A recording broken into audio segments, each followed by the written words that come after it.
జై గురుదత్త శ్రీ గురుదత్త. మనం పాసురంలోకి అడుగుపెట్టే ముందుగా మన అమ్మ ఆండాళ్ళ తల్లిని అంటే గోదాదేవిని ఒక్కసారి నమస్కరిస్తూ ప్రార్థన చేసి ఆ తర్వాత పాసురంలోకి మనం అందరం కూడా అడుగు పెడదాం. ఎందువల్లంటే మన అమ్మ కృపా కటాక్షాలు మన అందరి మీద ఉండాలి కాబట్టి మన అమ్మని ఒక్కమారు మన అందరం కూడా ప్రార్థన చేద్దాం.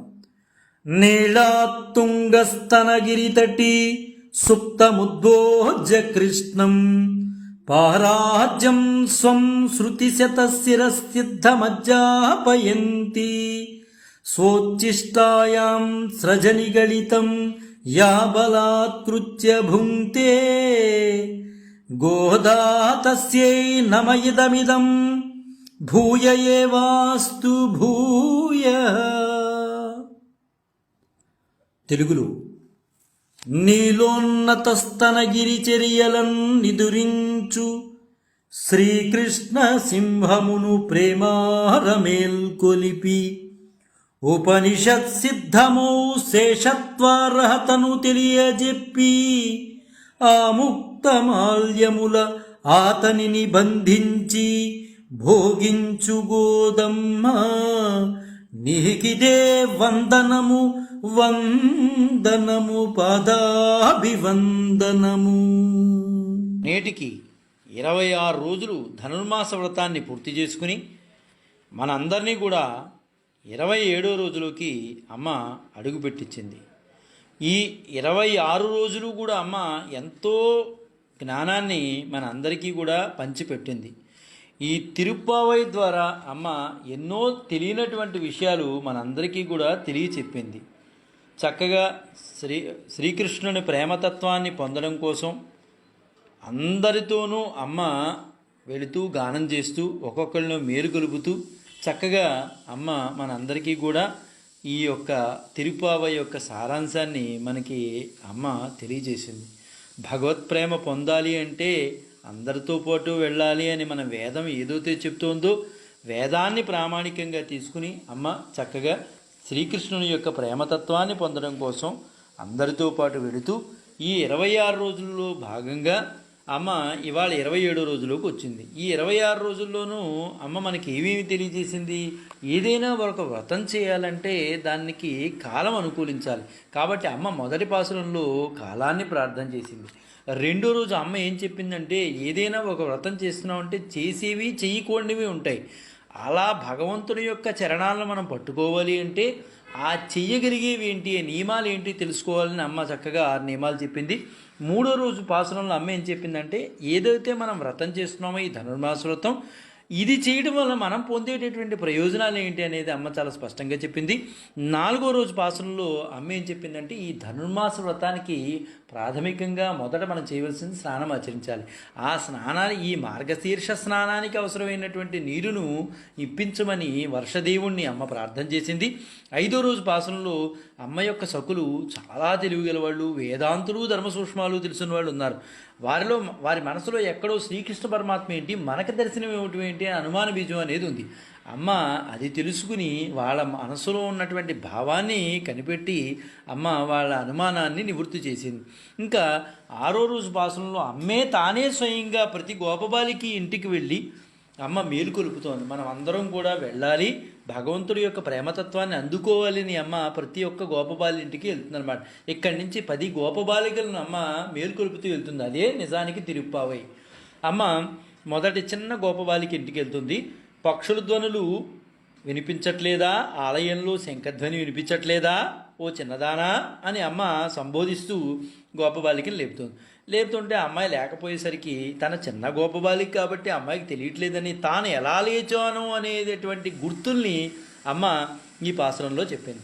ఇంక 7వ పాసురంలో ఈ గోపబాలికలందరికీ కూడా నాయిక ఒక ఇంట్లో పడుకుంటూ ఉంటుంది. అమ్మ అది గ్రహించి అక్కడికి వెళ్ళి అమ్మ భరద్వాజ పక్షులు మాట్లాడుకుంటున్నాయి వాటి ఎడబాటు గురించి నీకు అదైనా వినిపిస్తుందా, లేదా గోపబాలికలు అందరూ పెరుగు చిలుకుతున్నారు ఆ పెరుగు చిలికేటటువంటి ధ్వని కూడా వినిపించట్లేదా, ఏమిటమ్మా నువ్వే నాయికగా ఉండి నువ్వు పడుకుంటే ఎలాగా, మనం అందరం కృష్ణతత్వాన్ని పొందడం కోసం వెళ్తున్నాం కదా, నువ్వు లేవమ్మా లే మేలుకో అని అమ్మ 7వ పాసురంలో చెప్పడం జరిగింది.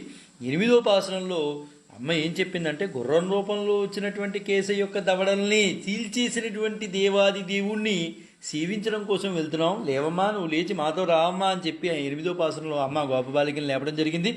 ఇంకా 9వ పాసనలో అమ్మ ఎంత చక్కగా చెప్పిందంటే, ఓ మామ కూతురా, నువ్వు మోగదానివి జీవుడిదాని కాదు కదమ్మా, మా మాటలు వినిపిస్తున్నాయా నీకు?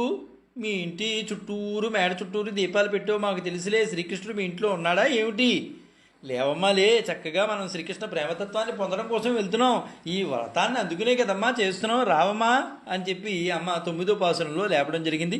ఇంకా 10వ పాసనంలో అమ్మ ఎంత చక్కగా చెప్పిందంటే, ఆ గోపాలికి లేపుతూ, శ్రీకృష్ణుడు నీ ఇంటి పొరుగువాడని మనకి తెలుసులే అమ్మా, ఓ అదృష్టవంతురాలా లేవమ్మా లే, నీకు కొంపదీసి కుంభకర్ణుడు ఆయన నిద్రని ఏమన్నా నీకు దానం చేశాడో ఏమిటి? లేవమ్మా, చక్కగా మనం శ్రీకృష్ణ ప్రేమతత్వాన్ని పొందడం కోసం వెళ్తుంటే నువ్వు పడుకుంటావా, శరీర సుఖం చూసుకుంటావా, లేవమ్మా అని చెప్పి 10వ పాసనంలో అమ్మ చెప్పడం జరిగింది.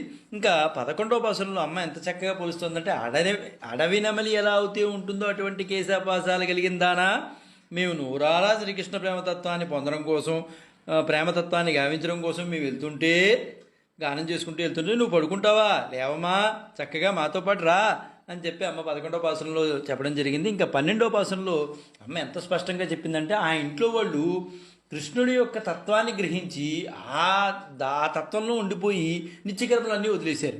ఆ నిత్యకర్మలు వదిలేయటం వలన గోవు పొదుగు నుంచి పాలు అలా కలుపుతూ క్షీరదారం అయిపోతుంది. వీళ్ళు వచ్చేటప్పటికి కిందేమో క్షీరదారం, పైనేమో మంచుతో తడిసిపోతున్నారు. మధ్యలో మనసు కళ్యాణ గుణాలు, శ్రీకృష్ణుడి యొక్క కళ్యాణ గుణాలు తడుచుకుంటూ హృదయం ద్రవించిపోతుంది. ఎంత చక్కటి సన్నివేశం ఇది. అమ్మ అదే చెప్తోంది, వాళ్ళ గడప దగ్గర నుంచి నేను చెప్తోంది, కిందేమో పాలదారతో తడిసిపోతున్నాం, పైనేమో మంచుతో తడిసిపోతున్నాం, మధ్యలో ఏమో మా హృదయం కళ్యాణ గుణాలు తడుచుకుంటూ శ్రీకృష్ణుడి ఆనందంతో తబ్బిబ్బైపోతున్నాం, లేవమ్మా నువ్వు కూడా మాతో పాటు రావమ్మా, ఈ ఆనందాన్ని నువ్వు కూడా పంచుకుంది కానీ మేము ఒక్కడమేనా, రావమ్మా అంటూ అమ్మ లేపడం జరిగింది. ఇంకా 13వ పాసంలో ఈ గోపబాలికలతో పాటు ఒక పెద్దావిడ వీళ్ళతో పాటు వస్తూ చెప్తోంది, శ్రీకృష్ణుడు రాముడు ఒకటేనన్నారా, మీరు వేరువేరుగా భావించకండి, ఆ కాలాన్ని బట్టి రాముడిగా వచ్చాడు, ఈ కాలాన్ని బట్టి కృష్ణుడిగా వచ్చాడు, ఇద్దరూ ఒకటేనన్నారా అని చెప్తుంటే అమ్మ దాన్ని ఆమోదించి ఆ గోపబాలికని ఎలా లేపుతోంది, శుక్రుడు ఉదయిస్తున్నాడు, అదేవిధంగా బృహస్పతి అస్తమిస్తున్నాడు, ఇంకా నిద్ర లేవట్లేదా నువ్వు, ఇంకా పడుకుంటావేంటమ్మా, లేవమ్మా అని చెప్పి 13వ పాసనలో అమ్మ చక్కగా చెప్పడం జరిగింది. ఇంకా 14వ పాసనలో అమ్మ ప్రామాణికులను అనుసరించి సప్రమాణంగా నేను వస్తున్నాను, అంత ప్రామాణికులను అనుసరించే మనం వెళ్తాము. ప్రామాణికులు ఎలా ఉంటారు, ప్రత్యక్షం అనుమానం ఆప్తవాక్యాలను అనుసరించి ఉంటారు, దాన్ని పట్టుకునే మనం వెళ్తున్నాము అని చెబుతూ ఎర్ర కలువులు వికసిస్తున్నాయి, నల్ల కలువులు ముకుళించుకుపోతున్నాయి, ఇంకా నిద్ర ఏమిటమ్మా, లేవమ్మా తెల్లవారైపోయింది, చక్కగా కృష్ణతత్వాన్ని పొందుతాం మనం వెళ్ళి అని చెప్పి 14వ పాసనంలో చెప్పింది. ఇంకా 15వ పాసనంలో అమ్మకి ఇది వరకు నేను వ్రతం చేస్తానంటే ఒక దివ్యజ్ఞాన సంపన్నురాలు నేను వస్తానని చెప్పి హామీ ఇచ్చింది. అమ్మ వాళ్ళ ఇంటికి వెళ్ళింది. వెళ్ళంగానే వేళ ధ్వనులు వినిపించి, ఏమిటి ఎక్కడ అందరూ వచ్చారా ఏమిటి అని అడిగింది లోపల నుంచి గోపబాలిక.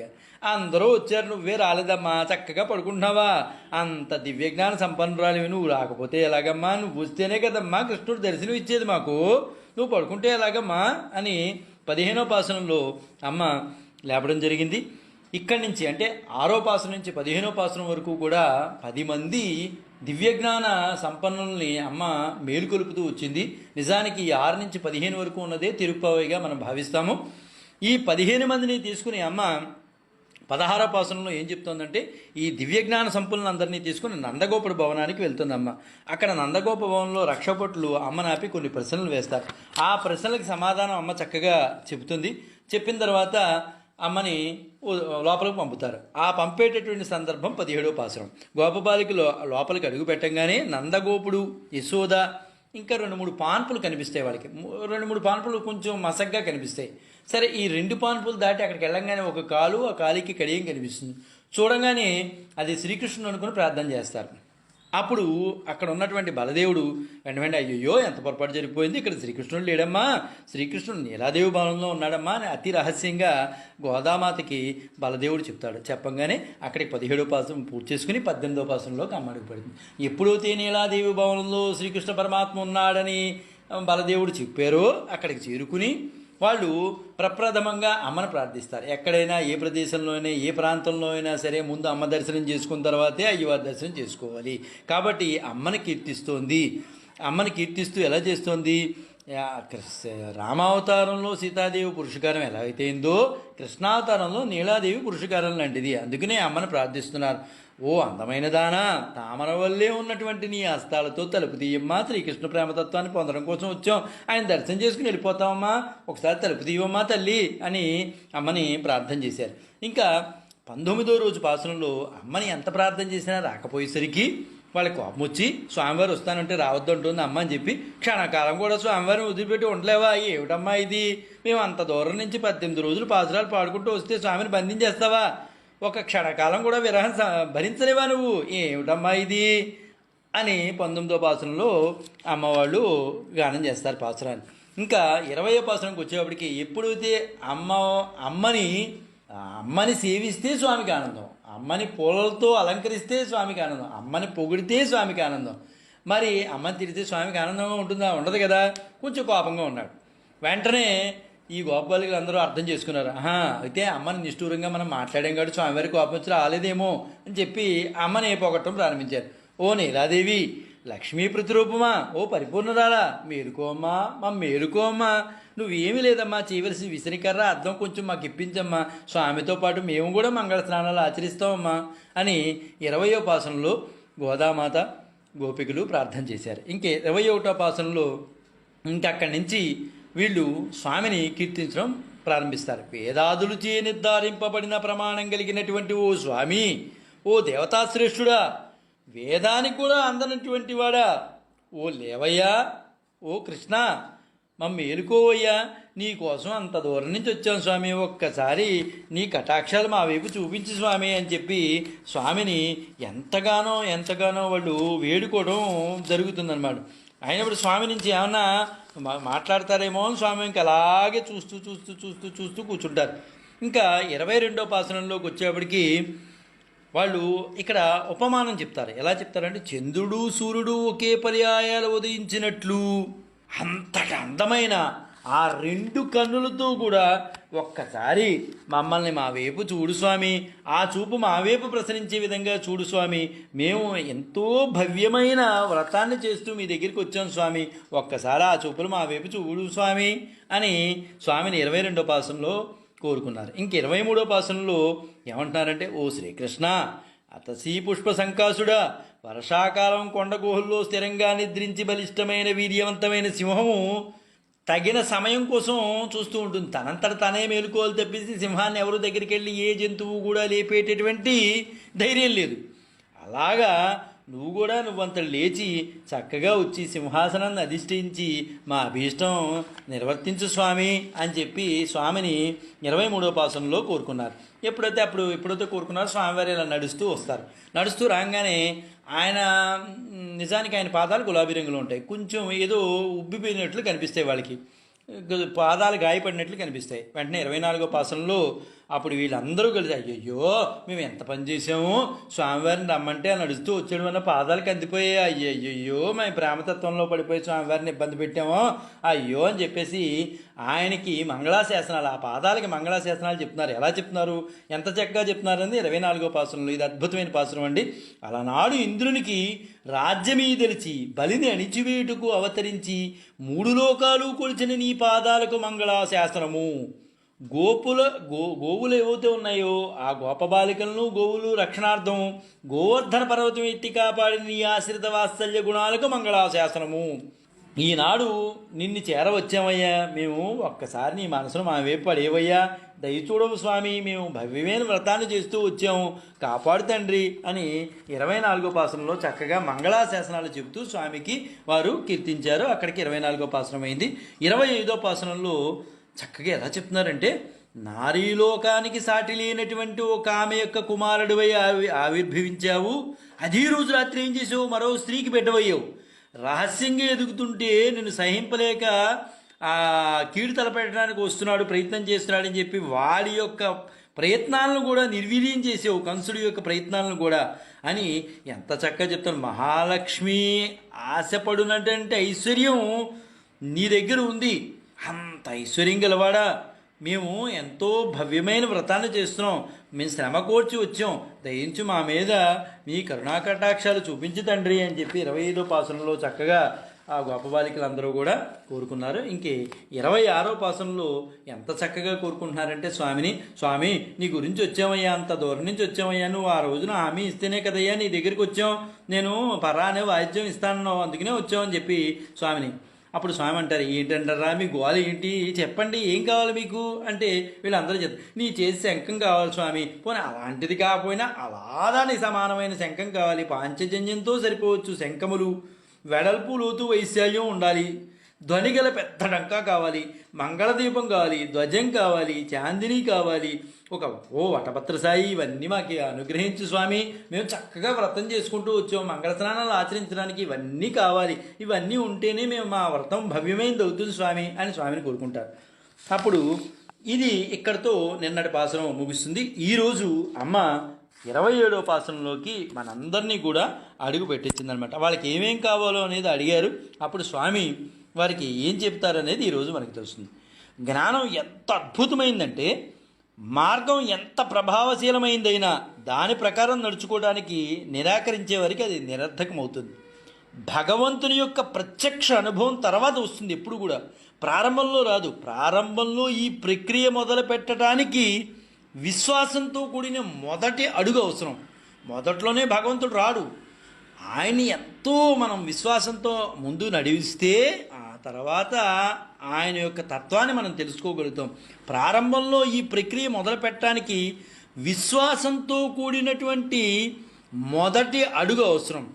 అందుకనే మనకి భక్తి రసామృత సింధు అనేది ఒక గ్రంథం ఏం చెప్తుందంటే, ఆదో శ్రద్ధ తతః సాధు సంగోధ భజన క్రియ అంటే భగవత్ప్రాప్తి కోసం కావాల్సిన మొదటి అడుగు ఏంటయ్యా అంటే విశ్వాసం లేదా శ్రద్ధ ఉండాలి. అప్పుడు వ్యక్తి సత్సంగంలో అంటే ఆధ్యాత్మిక కార్యకలాపాల్లో పాలు పంచుకోవడానికి మొదలు పెడతాడు. ఆ విశ్వాసమే లేకపోతే ఏం చేయగలుగుతాడండి? భగవంతుడు ఉన్నాడు అని విశ్వాసం ఉండాలి. ఆ విశ్వాసం ఉన్నప్పుడే చేయగలుగుతాడు. ఏదైనా వితరణలు చేయాలన్నా ఏమైనా చేయాలన్నా. ఏమీ లేని వాళ్ళు అప్పుడు కూర్చుంటాడు, నాకు ఏం అవసరం లేదని. ఆ విశ్వాసంతోనే ఉన్నారు కాబట్టి ఈరోజు మనం జీవించగలుగుతున్నాం. ఇది వ్యక్తిగత భక్తి అభ్యాసానికి దారితీస్తుంది. తరచు జనులు తాము దేన్నైతే ప్రత్యక్షంగా గ్రహించగలుగుతున్నామే దాన్ని మాత్రమే నమ్ముతాం. కొంచెం డాంబికాయలు పలికేవాళ్ళు, అబ్బాబే ఇవి లేవండి, మన కళ్ళకి కనిపించకపోతే మనం ఎలా నమ్ముతాం అండి, కళ్ళకి కనిపించాలి కదండి అని అంటూ ఉంటారు. భగవంతుని అనుభవం తక్షణమే అవ్వదు, అందువలన ఆయన ఎవరూ నమ్మరు. అందుకనే మతాలను ఈజీగా మార్చేసుకుంటూ ఉంటారు. కానీ నిజానికి ఈ ప్రపంచంలో ప్రత్యక్షంగా చూడకపోయినా ఎన్నో విషయాలు మనం నమ్ముతున్నాం. మన కంటితో మనం చూడకపోయినా కొన్ని విషయాలు మనం నమ్ముతున్నాం. ఇది అంతే. ఒక న్యాయమూర్తి ఎన్నో సంవత్సరాల క్రితం జరిగిన సంఘటనకి తన తీర్పిస్తాడు. న్యాయమూర్తి కనుక తాను ప్రత్యక్షంగా చూసిందే నమ్ముతాను అని అంటే సమస్త న్యాయ వ్యవస్థ విఫలమైపోతుంది. నా కళతో చూసిందే నేను చూస్తాను, మీ కళతో చూసింది నాకు లెక్క కాదంటే ఏమైంది? న్యాయ వ్యవస్థ అంతా కుప్పకూలిపోయినట్లకే. ఒక దేశాధ్యక్షుడైనా ప్రధానమంత్రి అయినా తన దేశ నలుమూలల నుండి అందిన నివేదికల ఆధారంగానే దేశాన్ని పరిపాలన జరుగుతుంది. తన దేశంలో ఉన్న అన్ని గ్రామాల నుంచి నగరాల నుంచి దర్శించడానికి వెళ్ళి చూడటం ఆయనకి అసాధ్యమైన పని కదా. ఇక తాను ప్రత్యక్షంగా చూడలేదు కాబట్టి ఆ నివేదికల్ని నమ్మను అంటే ఆ దేశాన్ని ఎలా పరిపాలించగలుగుతారు వారు? కాబట్టి ప్రాపంచిక వ్యవహారాలలో కూడా నమ్మకం విశ్వాసం అనేది ప్రతి మెట్టులోనూ చాలా ముఖ్యం. ఆ నమ్మకంతోనే మన ఆండాళ్ళ తల్లి ఈ రోజున భగవత్ ప్రాప్తి కోసం మనందరినీ తీసుకెళ్ళింది. భగవంతుడి యొక్క ప్రత్యక్షానుభవం గురించి ఒక అందమైన కథ ఒకటి ఉంది. ఒకనొకప్పుడు ఒక రాజుగారు ఓ సాధువుతో ఇలా అన్నారు, నేను భగవంతుడిని నమ్మనయ్యా, ఎందుకంటే ఆయన నేను చూడట్లేదు కదా, ఎక్కడ ఉన్నాడు ఆయన, మీరు అందరూ భగవంతుడు భగవంతుడు భగవంతుడు అంటున్నారు, ఏంటి భగవంతుడు ఎక్కడ ఉన్నాడే ఆయన అన్నాడు. ఆ సాధువు గారు వెంటనే అజ్ఞానంలో ఉన్న రాజుకి జ్ఞానం చేయించాలి కదా, తీయాలి కదా, తీయటం కోసం ఆయన ఏం చేశారంటే ఆయన మనసులో అంటే అజ్ఞానంతో మాట్లాడిన మాట ఆ జ్ఞానానికి ముందు కలిసింది, పోవాలంటే ఆవే శరణ్యం. అందువలన పోవటం కోసం ఆయన ఏమన్నారంటే, అయ్యా రాజుగారు మహానుభావ, మీకు చాలా జ్ఞాన సంపన్నులు, కానీ దాని ముందు ఉంది, పోవడం కోసం ఒక ఆవుని పంపించండి, నేను చూపిస్తాను అన్నాడు. ఆహా అద్భుతం, భగవంతుడు నువ్వు చూపిస్తానంటే ఇంకెంతకన్నా కావాల్సిందే ఉంది. ఆవు ఏంటి, ఆవులు మందనే తీసుకొస్తామని ఒక ఆవును తీసుకొచ్చారు. ఒక ఆవు రాజుగారి సభకు తెమ్మన్నాడు. రాజుగారి దగ్గర ఒప్పుకొని తన సేవకులు ఆవును తెమ్మని ఆదేశించారు. సాధువు ఆవును పాలన పెతకమని అభ్యర్థించాడు. రాజుగారు మరలా తన సేవలకు సాధువు ఏం చెప్తే అది చేయండి, నాకు భగవంతుడు చూపిస్తాడు ఆయన, అంతే అదే లెక్క, మీరు ఏం చెప్తే చేయండి అన్నాడు. సాధువు అడిగాడు, ఓ రాజా, మీ ఉద్దేశంలో ఇప్పుడు తీసిన ఈ పాలల్లో వెన్న ఉందని అనుకుంటున్నారా అని అన్నాడు. వెన్న ఉందని తనకి పూర్తి నమ్మకం ఉందని రాజుగారు అన్నారు. లేకపోవటమేటయ్యా, పాలలో వెన్న ఉంటే చక్కగా మంచి ఆవులు, రాజాస్థానంలో ఉన్న ఆవులు, అదిగో వెన్న ఉంది ఎందులో అన్నాడు. ఆ సాధువు అన్నాడు, పాలల్లో మీరు ఇప్పుడున్న వెన్న చూడటం లేదు కదయ్యా రాజావారు, వెన్న ఉందని ఎలా నమ్ముతారు మీరు అన్నాడు. రాజుగారు ఒక్కసారి కంగు తిన్నాడు. రాజుగారు అన్నాడు, మనకి ఈ సమయంలో కనపట్లేదు, ఎందుకంటే పాలలో మొత్తం వెన్న వ్యాపం ఏముందయ్యా, కానీ దాన్ని చూడాలంటే ఒక పద్ధతి ఉంది, దానికి కొన్ని పద్ధతులు ఉంటాయి, ఎలా పడితే అలా కనిపిస్తాయా, నీకు వెన్న కనిపించాలంటే కనిపించేస్తుంది ఏటయ్యా, కొంత పద్ధతి ఉంది, ఆ పద్ధతి చెప్తాను విను. ఈ పాలను పెరుగుగా చేసి ఆ పెరుగు చిలిగితే ఆ వెన్న బయట పడుతుంది, అప్పుడు నీకు వెన్న కనిపిస్తుంది, ఉత్తినే కనిపిస్తుందా నీకు అన్నాడు. ఆ సాధువు అన్నాడు, అయ్యా పాలల్లో వెన్నలాగా భగవంతుడు అంతటా ఉన్నాడయ్యా, ఈ సమయంలో భగవంతుని చూడలేకపోయినా భగవంతుడు లేడు అని నిశ్చయానికి మనం తొందరపడి రాకూడదు. ఆయన చూడటానికి కూడా మీరు చెప్పినట్టే ఒక ప్రక్రియ అనేది ఉంది, మనం విశ్వాసంతో ఉండి ఆ ప్రక్రియను చేపడితే మనకు భగవంతుడు ప్రత్యక్షానుభూతి లభిస్తుంది అన్నాడు. అప్పుడు రాజుగారు ఒక్కసారి ఆశ్చర్యపోయారు. చూసారా, అంటే అదే ప్రక్రియని, అంటే ఇలా వెళితే మనం జ్ఞాన సంపద భగవంతుని దర్శించాలంటే భక్తిభావంతో మనం గానం చేసుకుంటూ వెళితే భగవంతుడు మనకు ప్రత్యక్షం అవుతాడు, ఇది వేదం చెబుతోంది అని మన అమ్మ ఆండాళ్ళ తల్లి నేటికి నిరూపించేస్తోంది.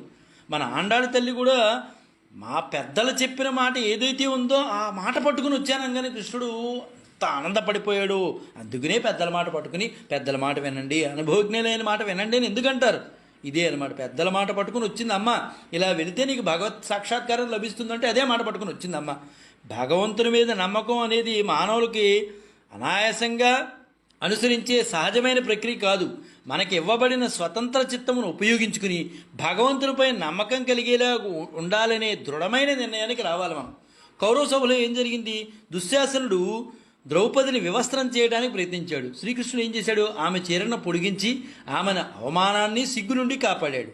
అక్కడున్న కౌరవులందరూ అద్భుతాన్ని చూశారు, కానీ శ్రీకృష్ణుని సర్వశక్తిత్వము పై నమ్మకం ఉంచడానికి తిరస్కరించారు. ఆయనే భగవంతుడు అనే విషయాన్ని తెలుసుకోలేపారు.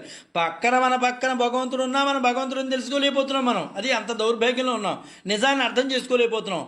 అందుకనే భగవానుడు కూడా ఎంత చక్కగా చెప్తున్నారంటే, అశ్రద్ధధాన పురుష ధర్మస్యాస్య పరంతప అప్రాప్యమా నివర్తంతే మృత్యు సంసారవర్త్మని.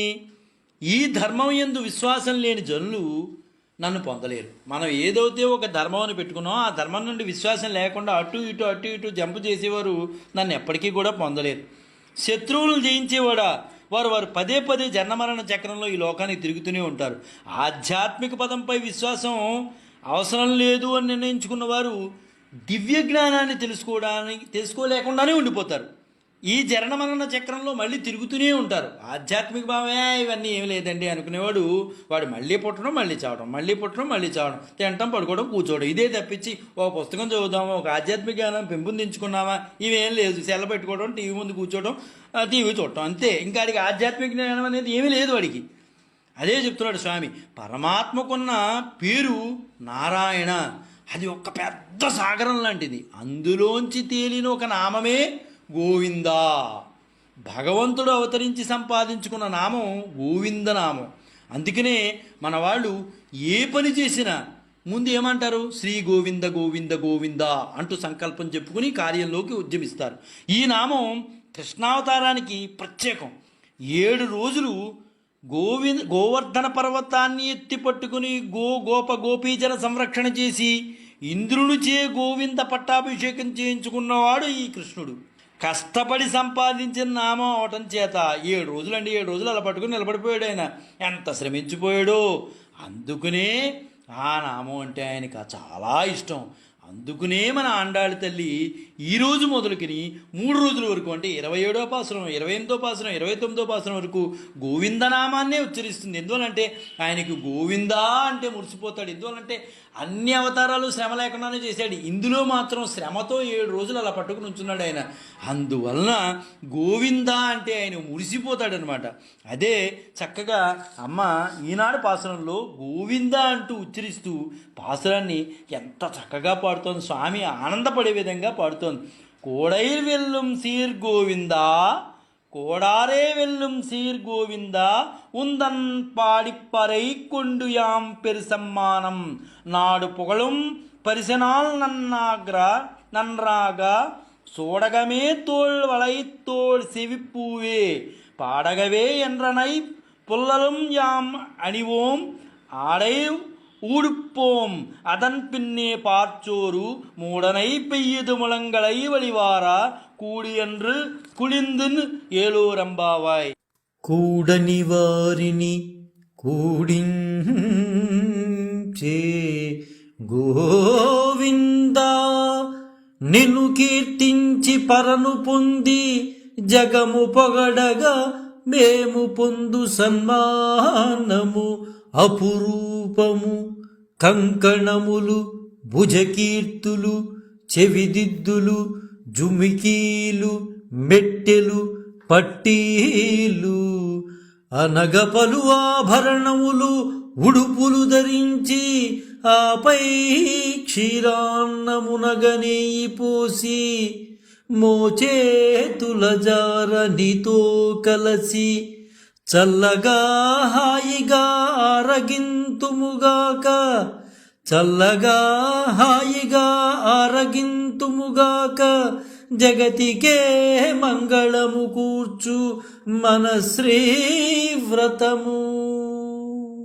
కోడారై కూడని వారిని, నీ దరికి రాని వారిని వెల్లుం జయించి నీ దగ్గరికి రప్పించుకుంటావు. నీ దగ్గర రాను, ఆయన కలవను అనుకున్న వాళ్ళని బలవంతంగా ఏదో విధంగా ఆయన దగ్గర తెప్పించుకుంటావయ్యా నువ్వు. కూడని వారంటే ఈ లోకంలో 3 రకాలు ఉంటారు. ద్వేషంతో కొందరు, ఏం పట్టకు ఉదాసీనులతో కొందరు, ప్రేమ అధికపై తాము దరి చేరితే స్వామి ఎక్కడ మచ్చ అంటుతుందో అని కొందరు, ఇలా ఉంటారు 3 రకాలు. కూడని వారిని తన బాణాలతో దగ్గర లాక్కుంటాడు. ఇక ప్రేమించి దూరం అయ్యే వాళ్ళని తన అనునయంతో దగ్గర చేర్చుకుంటారు. అంటే నమ్మాళ్ళ వారిని అలానే కదా తీసుకున్నారు. స్వామి దరి చేసుకున్నారు, నేను దరికి రానే రానన్నాడు. నాలాంటి అల్పుడు నీ వద్దకు వస్తే ఆ కాంతి అనే శ్వేత వస్త్రంకు మచ్చ అంటుతుందని దూరంగా ఉండిపోయాడు. స్వామి నమ్మాళ్ళవారిని నిలిపి వలవేళ్ళు ఒలగిన్ అని తిరువాయుమళి అనే దివ్య ప్రబంధంలో ఇలా అంటాడు స్వామి. నమ్మాళ్ళవారు అనగనగా ఒక గోకులంలో నేను శ్రమించి గోవుల్ని కాచా, పాలు పెరుగు వెన్న బాగా వచ్చాయి, కానీ నాకు అందకుండా వాళ్ళంతా దాచుకుంటున్నారయ్యా, తప్పెవరిదయ్యా అంటే నమ్మాళ్ళవారు వాడిదేనయ్యా అని చెప్పాడు. వాళ్ళందరూ దాచుకుంటున్నారు వెన్న ఇవన్నీ అంటే అప్పుడు నమ్మాళ్ళవారు అన్నారు, నీ తప్పుగా స్వామి, వాళ్ళదే తప్పు స్వామి, మరి నేను కష్టపడి సంపాదించింది దాచడం తప్పా కాదా అంటే తప్పేనయ్యా అని నమ్మాళ్ళవారు చెప్పారు. నీవు ఒక కొండ, దానిలో జీవుడి జ్ఞానమే పాలు, పెరిగిన ప్రేమే పెరుగు, మరి ఇదంతా నేను పండించేందే కదా, మరి నాకు ఇవ్వకుండా తీసుకెళ్ళిపోతున్నావు, తప్పెవరిదయ్యా అంటే పాపం నమ్మాళ్ళవారు స్వామికి లొంగిపోవాల్సి వచ్చింది. ఏమయ్యా నువ్వు ఎవరివయ్యా, నేను ఇచ్చిన వాడినే కదయ్యా, నువ్వు నా దగ్గర రాకపోతే ఎలాగయ్యా అంటే ఆయన దూరం పెడుతూ ఉన్నాడు అనమాట. వెంటనే స్వామి కాళ్ళ మీద పడిపోయాడు ఆయన. అయ్యో బాబోయ్ నువ్వు చాలా గొప్పవాడు స్వామి అని. గొప్పవాడు ఏ యోగ్యత లేకపోయినా వారి వద్ద అమరికలు చూపక ఉండే ఆ సౌశీల్యం అనే గుణంతో తన ప్రేమించిన వాళ్ళని దరికి తీసుకుంటాడు. ఇక ఉదాసీల్ని తన అందం ప్రసాదం చూపి దరికి తీసుకుంటాడు. ఆలయాల్లో జరిగే తిరువీధి ఉత్సవాలు ఉదాసీనుల కటాక్షానికే. అలా తిరుగుతుంటే ఆహా మైమరిచిపోతారు, స్వామివారు తిరుగుతున్నారండి, అంత చక్కగా తిరుగుతున్నారు అని మైమరిచిపోతారు. మా ప్రసాదం తినదరాపా, వెళ్తే తిరుపతి వెళ్ళాలండి, అంత చక్కగా ఉంటుందండి ప్రసాదం. ఇలా ఉదాసీనులను ఆయన దరి చేర్చుకోవడంలో ఆ విధమైన తెలివితేటలు ఉపయోగిస్తారు. ఇంతవరకు నిన్ను ఎడబాసి ఎంత దుఃఖం కలిగించామో కదా, ఎన్నాళ్ళకు నీ సన్నిధికి చేరాం, నీ మాట పలకడానికి ఇష్టపడిన ఈ లోకం ఒండ్రై పాడి నీ నామాన్నే పాడేటట్టుగా మమ్మల్ని మార్చుకున్నావు. నీ నామం మేము పలకం అన్న వాళ్ళని కూడా పలికించుకుని తీసుకొచ్చావయ్యా, అంత గొప్పవాడవయ్యా పరైకుండు. నీ పాట పాడి నీ విస్తానన్న వర్త పరికరాలు స్వీకరించి యాం పెరు సమ్మానం, మేము గొప్ప సత్కారం పొందాలనుకుంటున్నాం. నువ్వు ఇదివరకు హామీ ఇచ్చావు కదయ్యా మాకు ఇస్తానని, అది ఇచ్చేస్తే మేము గొప్ప సత్కారం పొందినట్లు లెక్కే. మేం చేసే వ్రతం మాకు ఏదో లాభం సత్కారాలు లభించడం కోసం కాదు, ఇవన్నీ నీవు ఇప్పించినవి కదా, అది నీకే వైభవం. చేతుకు వేసే కంకణం వ్యక్తికి ఆనందం కానీ చేతికి కాదు కదా. చేతికి గనక కంకణం వేస్తే చేతికి ఆనందమా, మనసుకి కదయ్యా, మనకే కదా. నాడు పుకరం పరిణాల్ నన్రాక, లోకంలో అంత కీర్తించేలా సత్కారం కావాలి. విభీషణుడికి సుగ్రీవుడికి పట్టాభిషేకం చేయడం వల్ల లోకం రాముడినే కదా కీర్తించింది. ఇక ఒక్కో పరికరాలను అడగటం ప్రారంభించారు. గురువుని ఆశ్రయం చేసినప్పుడు మనకు గురువు కొన్ని సంస్కారాలు నేర్పుతారు, వాటిని సూచిస్తుందా అన్నట్టుగా గోదా తల్లి ఎంత చక్కగా చెప్తోందంటే పంచ సంస్కార క్రియని ఇక్కడ చెప్తోంది. అంటే పెద్దలను అనుసరించి వచ్చారు లేదో అనేది చెప్పడానికి ఇది ఒక మార్గం. చక్కగా పెద్దలు ఏం చెప్పారో దానివల్ల వచ్చింది, రాగానే ఏదో చెప్పేసి వెళ్ళిపోలా. చూడగమే చేతికి ఒక కంకణం కావాలి. ఏం చెప్తోంది? పంచ సంస్కారాలు చెప్తోంది. తోళ్వళయ్యే భుజానికి ధరించే ఆభరణం కావాలి. తోడి చెవికి ధరించే ఒక ఆభరణం. చెవి పువ్వే చెవికి పైకి పరిమళం కోసం ధరించే మరొక ఆభరణం. పాడగమే పాదాలకి ధరించే ఒక ఆభరణం. ఇవన్నీ కోరుతోంది మన తల్లి. ఆచార ఆశ్రయం చేసినప్పుడు చేతికో కంకణం, భుజానికి శంఖచక్రాలు, చెవికి అష్టాక్షరీ మంత్రం, పరిమళాన్నిచ్చే ద్వయమంత్రం ఏదైతే ఉందో అన్నట్లుగా అమ్మ చక్కగా స్వామిని కోరుకుంది. ఎండ్రనై పల్కలం యామాణిన్మోం, మాకు తెలియని ఆభరణాలు ఎన్నెన్నో, అవన్నీ ఇవ్వు స్వామి, మేము చెప్పలేకపోతున్నాం కానీ ఆభరణాలు నీకు తెలుసు కదయ్యా, ఏవేవి ఉంటాయో అవన్నీ ఇవ్వయ్యా.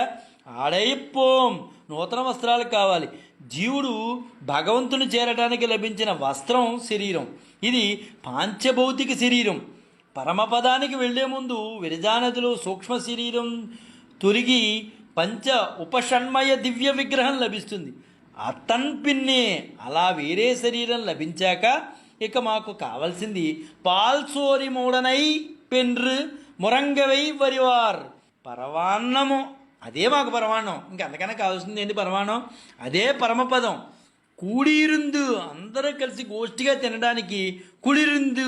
ఈ కలయికతోనే మా సంసార తాపం అంతా తొలగిపోయింది. ఏవి స్వామి అంత చక్కగా పాలల్లో ఉడికిన అన్నం పూర్తిగా మునుగుడలో పాలలో పోసిన నెయ్యి మోచేతి మీదగా జారుచుండంగా నీతో మన వారందరితో ఆనందంగా కలిసి ఆరగిస్తాం స్వామి. ఎంత భవ్యమైంది ఇది, అసలు మేము తట్టుకోలేకపోతున్నాం స్వామి, ఇదే మా కోరిక స్వామి, ఇంకెంతకన్నా మిమ్మల్ని కోరేది ఏమీ లేదు స్వామి అని. ఇది మేము చేసే అద్వితీయమైన భవ్యమైన వ్రతానికి ఇంతకన్నా కావాల్సింది ఏమి స్వామి, ఒకవేళ మర్చిపోయిన ఏమైనా ఉంటే నువ్వే ఇప్పించు స్వామి అని 27వ పాసంలో అమ్మవాళ్ళు గోవింద అనే నామంతో స్వామిని పులకరించిపోయేటట్లు చేశారు. రేపు మనం 28వ పాసంలో మళ్ళీ కలుద్దాం. జై గురుదత్త, శ్రీ గురుదత్త, శ్రీపాద శ్రీవల్లభ చరణదాసుడు, మానికొండ రాజశేఖర శర్మ, రాజమహేంద్ర.